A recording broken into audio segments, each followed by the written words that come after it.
the Lunchbox. I'm Asha. I'm Rebecca. And we will be your hosts for today. So, how is your week going? My week, I flew back from Calgary because I had to go to a family wedding. Woohoo! And we had both Newfies and the Brits in the same room, and it was a party. Ooh. It was a party. Yeah. Spent all my week studying. Ooh. You know, crying. Ooh. All that fun stuff. Glad that I don't start until after Fan Expo. So, we're gonna hop into news and stuff.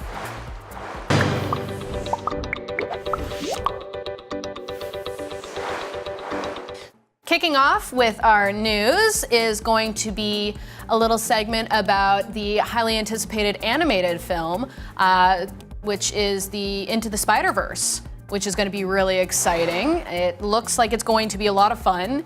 It's absolutely stunning, and it's going to be very interesting to see how both Miles Morales, Gwen Stacy, and Peter Parker are in the same film. Are you excited? I'm pretty excited, but I mean, we saw the teaser trailer December 2017 last year, so it's kind of been a long wait. We see this gorgeous art and we're expecting it in a few months, but it's fine. We can wait till Christmas this year. Yeah, seeing how there's no specific date yet, it literally just says Christmas or holiday season. So that'll be something. But the nice thing is, you know, what was it that Miles said? Miles keeps mentioning that how many of us are there? But the thing is, we never get a proper answer in the teaser trailers. So we're hoping that we see Gwen, Peter Parker, Miles, maybe we see some more characters. I'm gonna hop into that fandom. Me too. Maybe I'm personally hoping for a little Deadpool cameo. Oh, but that'd be nice. You know me. Get some Spidey Pool up in there. Also at E3, we saw a Spider-Man video game coming up. Now, if you were a fan of the old video games earlier, you might enjoy this one. I mean, like, there were some hits and misses.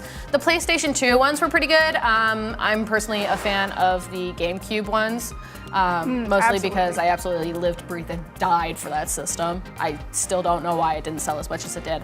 But I think the thing that I'm most excited about is it looks like from the teaser that it's going to be a little bit more open world. Like, you don't just have to follow the story, you're actually allowed to go and explore. Oh my God, the web slinging function. Something the mechanic. I'm so into. Love it. And we're gonna see that coming this September. I think it was the 7th, right? Yes, it's coming out literally as I start school and I'm broke again. Let's hope there's no delays, but I'm probably gonna end up grabbing that. Yes, me too, definitely, 110%. So we also saw the release of Monster Hunter World on PC. Now we had it for console for quite a while, but PC gamers, you get to indulge in the fun monster killing too. Just recently we had a Final Fantasy update as well. You got to see some of the cool classic Final Fantasy armors like the Dragoon armor. We saw some Cactars. Pretty cool. You get to interact with them, kill some monsters with them. They do a lot of damage. Pretty fun. Oh, and not to mention all of the gorgeous art because of the Final Fantasy. Like, it's known for the art. So mixing it together with Monster Hunter, I am genius. Love it. So excited. So for it. So we saw a game at E3 called Anthem as well. Now Anthem, we're seeing a lot of Destiny 2 vibes.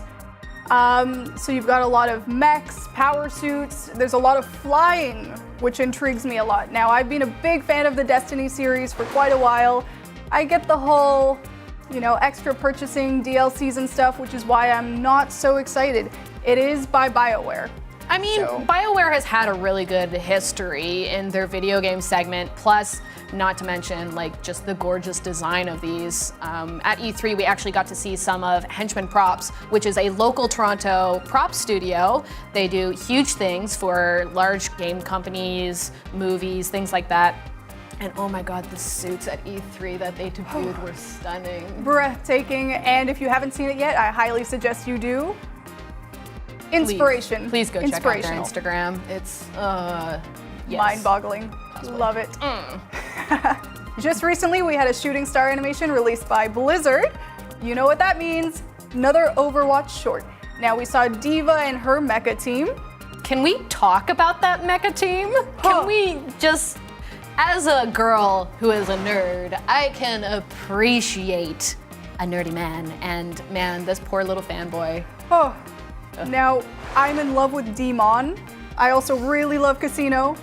You know, we might see some group cosplays splurging out of this. Squad goals. Oh, love it.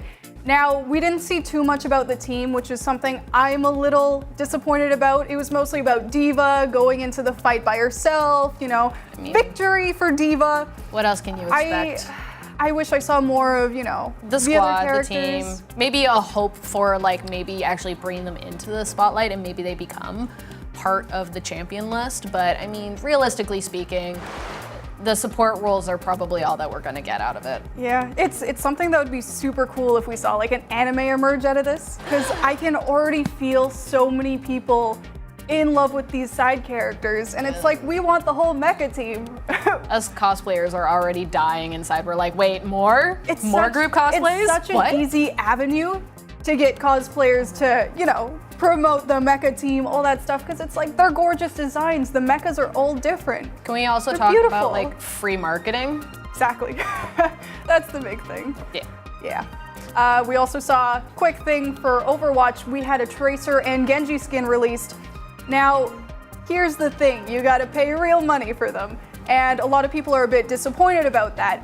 Now, we had the Mercy skin released for Cancer. Different situation entirely because proceeds went to the Breast Cancer Foundation. That's why she was pink. Exactly. Yeah. And it was a fantastic cause. It was about $14 Canadian to buy it. And it's like, that was fantastic. I'm willing to do that. But now we're having skins you gotta pay again around $14, $15. And, you know, for one skin, paying that much money, it's almost like we're turning into League of Legends, right? It's like, I come here for the skins, but I'll stay for the game. Show off my skins, you know. We're not gonna talk about how much I spent on League of Legends in the past. Absolutely same. Hoping that Overwatch isn't gonna turn into something like that, so. No. And as a little update to what we talked about last time about Spyro and the possibility of the downloadable video games, it's actually now delayed.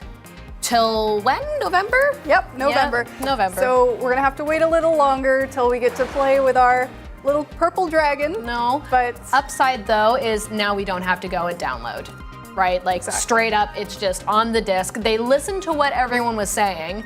So I mean, like, yeah, we're a little butthurt about it. In the end, I'm happy that I'm gonna have all 3 games on the disc and I can just put it in and enjoy it. Absolutely, like last time I said, I'd rather wait a few months for a game to be perfected to what I want. Yeah. It's okay, I'll live. It's literally a few months, we'll be fine. Yeah. Also, just FYI, we are working on some exciting things. We're doing a 2-parter for our feature of Fan Expo here in Toronto. It'll definitely scratch that itch of your nerdum fandom needs because it literally has anything and everything under the sun for us nerds. And I personally am very excited, and you'll get to actually see us in cosplay, won't they? Oh yeah. Ooh. Getting ready for that. Cosplay, video games, nerd stuff, comic books, movies. We're here for it. Watch the last episode if you haven't seen it. Tons of Fan Expo info. Yes. If you're in Toronto, please go. If you're not, also still go. Oh yeah. Drive up. Oh yeah. People will be coming from all around the world anyways, so it'll be exciting. Next up, we have a little DIY from Uspa. He's going to be doing a little Legend of Zelda kind of light up lamp. I'm excited for that. I personally love Legend of Zelda. I'll be making that. Yeah. Oh yeah.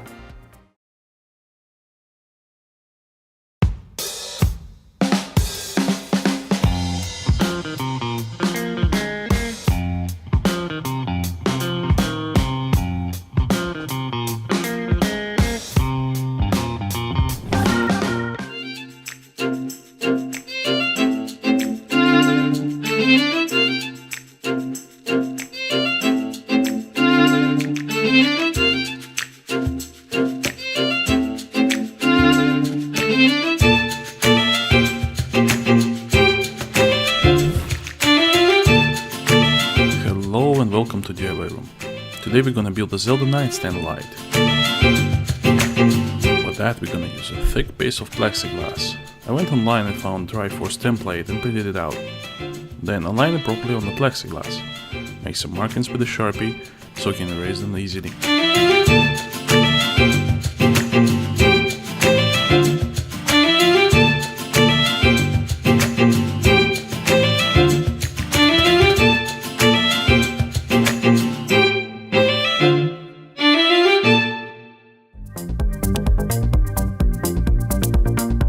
Lots of time and tools to cut it. Really lots of tools. So I highly recommend to ask someone to cut it for you.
Achieve some sort of frosted look on our plexiglass. For that you can use chemicals, or in my case I trusted my old friend the sandpaper. So I start scrubbing and scrubbing and some more scrubbing.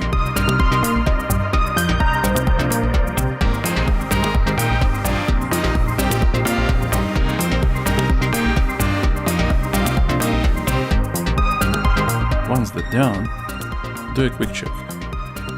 Does it look good? Does your LED strip work? And perhaps you'll need to do a little bit more scrubbing.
Your base properly. In my case I found the metal box and just cut it open like a fish. Don't forget to drill hole for your power supply.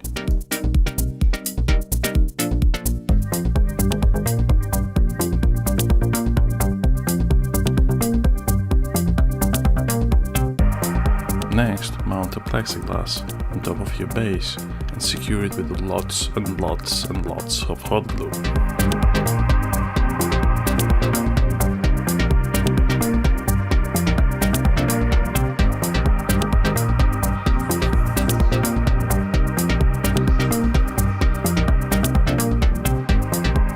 For this build, I decided to go with the adjacent LED light.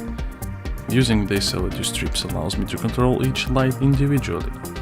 Also, I wrote some code for Arduino. Maybe sometime in the future I can do a tutorial how you can program this type of LED lights. And for the final step, you put the whole thing together. So you put your electronics inside your base and glue a strip to the bottom of your plexiglass. So turn off the lights and give it a go.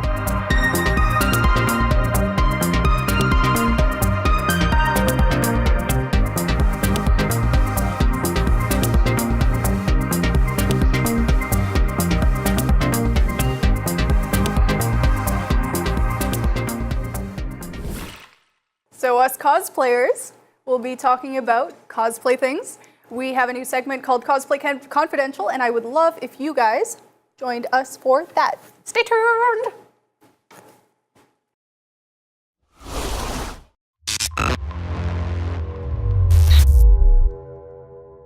Hello and welcome to our cosplay segment of Cosplay Confidential, where we like to, I wouldn't say spill tea, we like to drink the tea and kind of ponder over it and, you know, bring you some insider information into our world. So our topic today is going to be, it's not, I wouldn't say it's like hard to talk about, but it's cosplay and cam girling, which has become a little bit more prominent recently in terms of the most recent kind of conversion. Conversion, maybe not the great word, but you know, someone started it. It is Momokun, aka Mariah Malat. And we're just gonna talk about it a little bit. It's definitely something super controversial. It's always the whole using your body to get followers when you have people who are super talented, you know, can make giant ball gowns, you know. Armor, speed building, art, commission, photography. People who can 3D print, you know, make their own designs, you know, and then you have people who essentially put on a bikini themed like a character. And a wig. And it's the whole argument of, are you putting enough effort into it? But at the same time, on the other side, people are like, they like it. Yeah. It's cost efficient. I mean, everyone has their own thing, and if there's a market for it, people will indulge in it. Oh, all the time. And I don't know, what are your thoughts? What are your thoughts on people sort of getting into that? I mean, myself personally, I'm very body positive. I'm very, you know, you do what you want with your body. In regards of kind of seeing it as cosplay, is it cosplay? I'd like to say yes. It is still, in fact, cosplay. If you are portraying a character, a fantasy, you're acting essentially as that person, character, animal, creation, fiction, then it is still cosplay. The thing where I get a little hung up on it is cosplay already kind of gets mistaken as a fetish. Mm-hmm. And, you know, this kind of furthers the fetishism of cosplay when it's not, in fact, intended to be a fetish.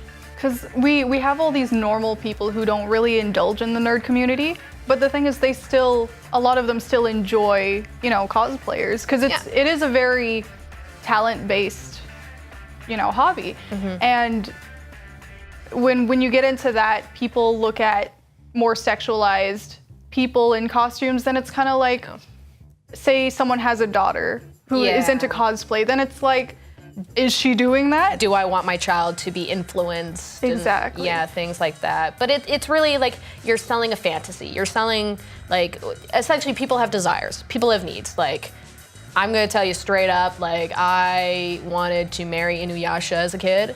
Absolutely He ain't same. real. He's a dog boy, but yeah. I wanted to marry him. We all had that phase. And now there's like cosplayers who are dressing up as Inuyasha in like a suit, a tux, like, and I'm here for it, 110%. So I mean, like, to flip that on the coin to females as well, it's kind of two sides of a page. It's almost like when you get one of those comic book spin-offs where it's like, hey, Harley Quinn's going to get married or something like that. And it turns into a very fan servicey thing where you're not really doing it for you, you're doing it for someone else. Yeah. And I think that's a big issue that people have internally with themselves as well, where it's like, do I want to try this? Do I want to get that little bit of a follower grab, or do I want to try this because I'm interested in it? You have a lot of people who are blinded by the whole, I can get attention because of this. I think that's the big conflict. Now this is a new revelation, right? Yeah. It's not something that's always been there. And you have a lot of younger cosplayers who are like 15, 16, 17, and they look to these gorgeous people who are dressed as characters that they like, but maybe skimpier. And it's like, a lot of them may feel, I could be that person. Mm-hmm. And there's plenty of people who have, in the cosplayer community who have done cam girling. Like you have mentioned a couple of names before. Mm-hmm. We had people like Elise Lauren, we had Vera Bambi and her sister Rose. Mm-hmm. And now we have Maria Mallard getting into that a bit.